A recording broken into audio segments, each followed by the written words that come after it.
అందరి ముందు దారుణంగా చంపేస్తే, ఇంకా ఇది భారతదేశం కాబట్టి చాలా 7 దశాబ్దాల తర్వాత మాట్లాడుతున్నాం మనం. కశ్మీర్ని 3 సార్లు, మన పాకిస్తాన్ని 3 సార్లు ఓడించాం. సహనం ఎక్కువైపోయింది మన దేశానికి. ఎందుకంటే కంట్రీ మనుషులే సహనం ఎక్కువ మనకి. ఏదైనా అతి చేస్తే మంచిది కాదు, అతి సహనం కూడా మంచిది కాదు, మితిమీరిన మంచితనం కూడా మంచిది కాదు.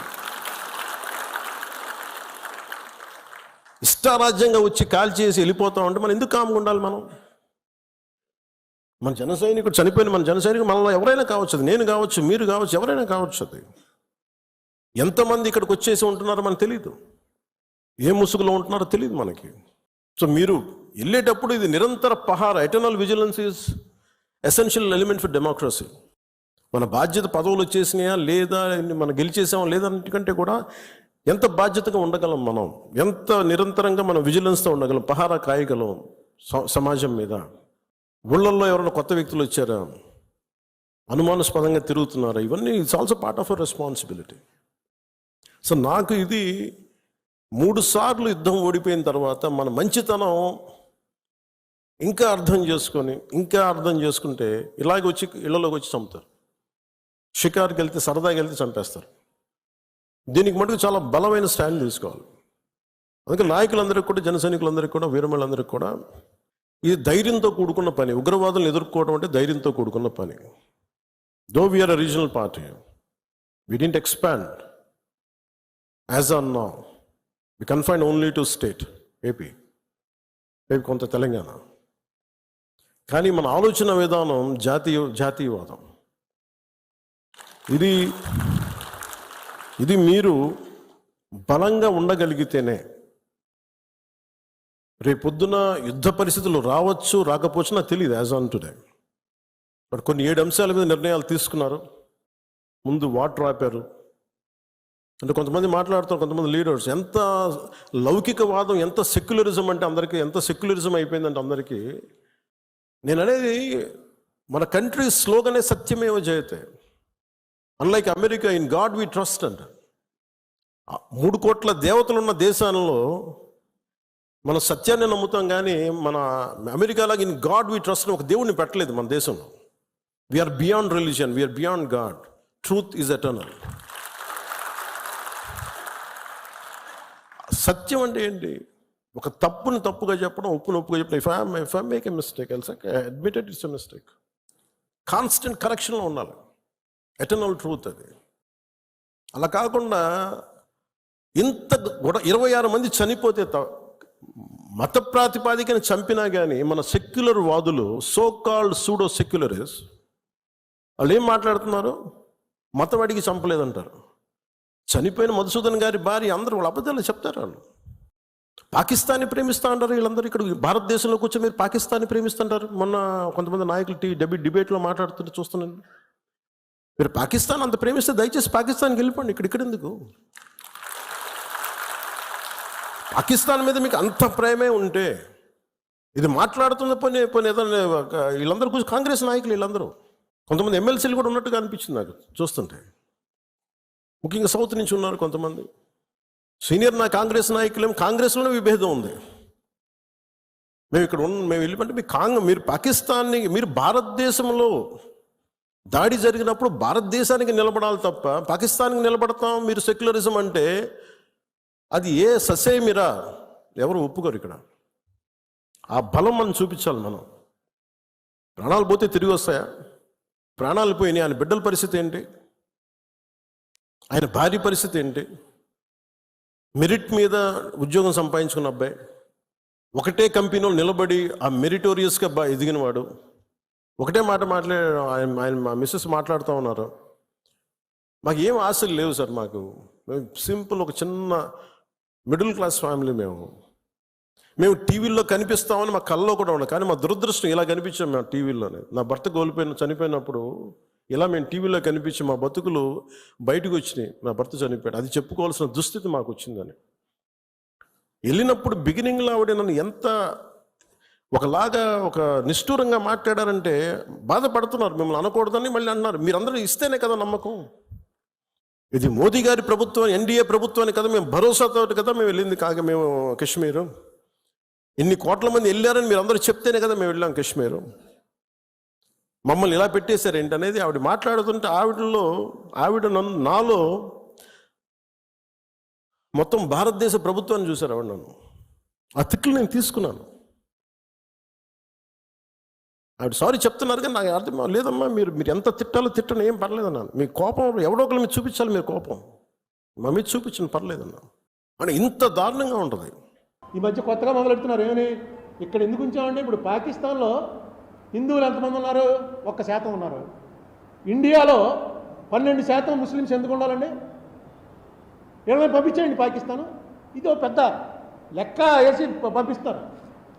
వాళ్ళకి తెలియనటువంటి విషయం ఏంటంటే పాకిస్తాన్ అనేది ఇండియా నుంచి విడిపోయి ఏర్పడలా, పంజాబ్లోంచి విడిపోయి ఏర్పడింది. పంజాబ్లో ముస్లింలు ఎంతమంది ఉన్నారు చూడండి, ఎవరు లేరు, 1% కూడా లేరు.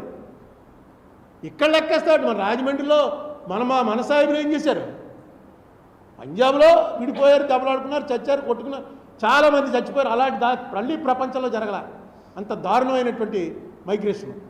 మడ్రలే కనబడితేను అక్కడ పంజాబ్లో అసలు ఒకరిని ఉంచలేదు, వాళ్ళు కనీసం 1% ఉంచారు. ఇది ఏంటంటే మామూలు జనాలకి బాగా ఎక్కుతుంటాయి ఇవి. అవునండి నిజమే, ఇక్కడ ఎందుకు వాళ్ళు ఉంటే నీకు నష్టం ఏంటి? ఈవేళ రాజమండ్రిలో నిజంగా నాకు తెలుసు వైభవంగా బతికినటువంటి ముస్లిమ్స్ నాకు తెలుసు, ఎందుకంటే మా క్లాస్మేట్స్ అందరూ ముస్లిమ్సే. ఈవేళ వాళ్ళ పరిస్థితి ఏంటో తెలుసు. ఒక్కడు సక్సెస్ఫుల్గా ఇదిగోరా నేను మీతోటి మీ హిందూ పెద్దలు ఈ మధ్య ఈ 40-50 ఏళ్లలో బాగుపడి కోట్లు సంపాదించిన వాళ్ళతోటి కనీసం 10వ వంతు నేను సంపాదించాను అని చెప్పగలవాడు ఒక్క లేడు. బజార్లో ఆస్తుల్లో 30% ముస్లిమ్స్వే ఉండే వేళ ఏమీ లేదు. ఏదో కొత్తగా యాంటీ ముస్లిం హేట్రెడ్ అనేది డెవలప్ చేస్తున్నారు. అది వద్దు. యాంటీ పాకిస్తాన్, ఎస్ పాకిస్తాన్ వాళ్ళు మనం అంటే పడదు, మనం పాకిస్తాన్ని టాలరేట్ చేసే సమస్య లేదు.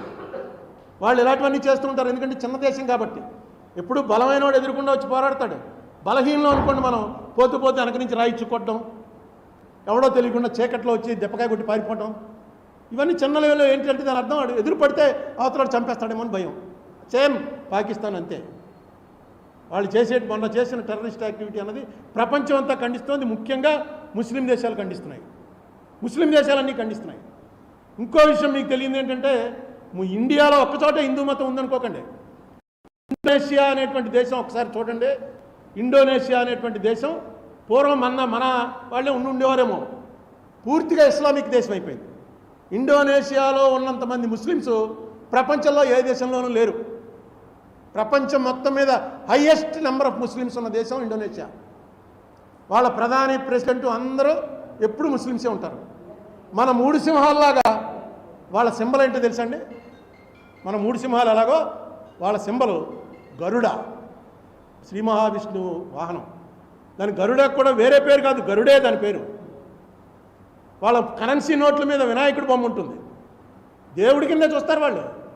ఇలా తీసుకున్నారు వాళ్ళు, చేయడం నమాజ్ చేస్తారు, మసీదుకి వెళ్తారు.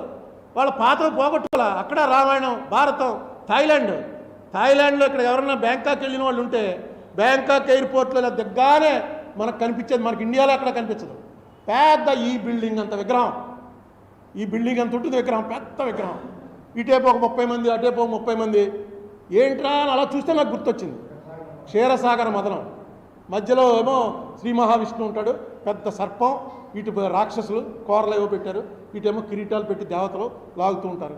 క్షీరసాగర మదనానికి థాయిలాండ్కి ఏంటంటే సంబంధం? అది కట్టింది ఎప్పుడు ఈ మధ్యనే, కొత్తది.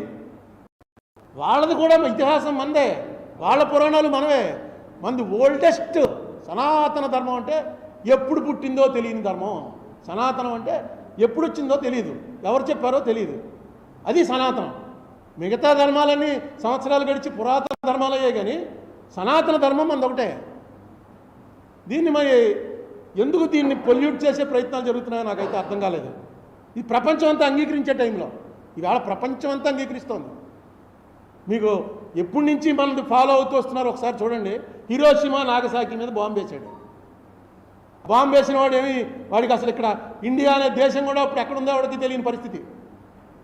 ఇండియా అనే ఎక్కడో ఉంటుంది. ఇప్పుడు మన ఆఫ్రికాలో దేశాలు మనకు ఎలా తెలీదో అలాంటిది సాఫ్ట్వేర్ రాకముందు ఇండియా ఉంది ఎక్కడో అని. అలాంటిది వాడిని నీకేమనిపించిందా అని అడిగితే మీడియాతో ఏం చెప్పాడు తెలుసండి, నాదే ఉందండి అని భగవద్గీతలో శ్లోకం చదివాడు. భగవద్గీతలో శ్లోకం చదివి మొత్తం చంపేసేవాడు, పేల్చేసేవాడు, పేలగొట్టేసేవాడు, విధ్వంసం చేసేవాడు అన్నీ కూడా భగవంతుడే. వాళ్ళు ఆశ్చర్యపోయారు, ఇదేంటో ఏదో బాగా చెప్తున్నట్టు మేము అడుగుతుంటే, ఇది ఇప్పుడుది కాదు, ఓల్డెస్ట్ ఇండియాలో చదివే భగవద్గీతలో శ్లోకం ఇది. మీరు ఒకసారి కొట్టండి నెట్లో. ఇవన్నీ అంత దీన్ని మిగతా మతాల్లాగే మంది ఒక మతం, వాడు చర్చికి వెళ్తాడు, వీడు మసీదుకి వెళ్తాడు, మన పిల్లల్ని కూడా తీసుకెళ్ళి గుడి అలవాటు చేయండి. మనకి ఎవడ అలవాటు చేసేటండి? మనమే హిందువుల నుంచి అందరూ జాయిన్ అయిపోతారా? ఏదో కారణం ఉంటే. ఇప్పుడు నాకు తెలిసి నా 70 ఏళ్ళ జీవితంలో ముస్లిం అయిన వాడు క్లాషెస్ క్లే అన్నవాడు ఎవరు, మొహమ్మద్ అలీ అని బాక్సరు. ఇక్కడ మనకి రెహమాన్ మ్యూజిక్ డైరెక్టర్. ఇంకెవడు చెప్పండి, నాకు తెలియదు ఎప్పుడయ్యారో ముస్లింలలోకి. క్రిస్టియన్స్ చాలామంది కన్వర్ట్ అవుతున్నారు, కారణాలు ఉన్నాయి దానికి. నమ్మారు వాళ్ళు. నమ్మడానికి బ్యాన్ లేదు మనకి, హిందూ మతంలో బ్యాన్ ఏం లేదు, నువ్వు నమ్మకూడదు వేరే మతాన్ని. నమ్మారు. వాడికి వెళ్ళానండి, ఆవేళ చర్చి దగ్గరికి వెళ్ళానండి, వెళ్ళి దేవుడా ఏంటిదంటే అప్పుడు దాకా మనసులో ఉన్న బాధ అంతా పోయిందండి. చర్చికి వెళ్తున్నాను, ఏంటి తప్పేంటి అంటాడు. అంటే బాప్టైజ్ ఎవరు ఏమవరు, క్రిస్టియన్స్ అంటాను, నేను క్రిస్టియన్ అండి ఏంటి. మరి ఎందుకు దీని మీద ఈ ద్వేషం అనేది పెంచడం? దయచేసి ఇటువంటి టైంలో క్రైసిస్లో, ఇది క్రైసిస్, కాశ్మీర్ బాగుపడిపోయింది అనుకున్నాను నేను. ఎందుకంటే వెళ్ళిపోతారు అంబానీ, ఆదానీ వీళ్ళందరి చేత పెట్టుబడులు పెట్టిస్తారు, అక్కడ మంచి మంచి ఇవి కట్టిస్తారు, కాశ్మీరీలకు ఏవేవో ఇస్తారు. ఇవన్నీ మోడీ గారు చెప్పారు. మోడీ గారు వాళ్ళ పార్టీ ఏర్పడిందే కాశ్మీర్ గురించి కాబట్టి ఖచ్చితంగా ఇంకా కాశ్మీర్లో ఈ యాక్టివిటీస్ని ఎలాగోలా ఆపేస్తారు అనుకున్నాం. కానీ ఇది చాలా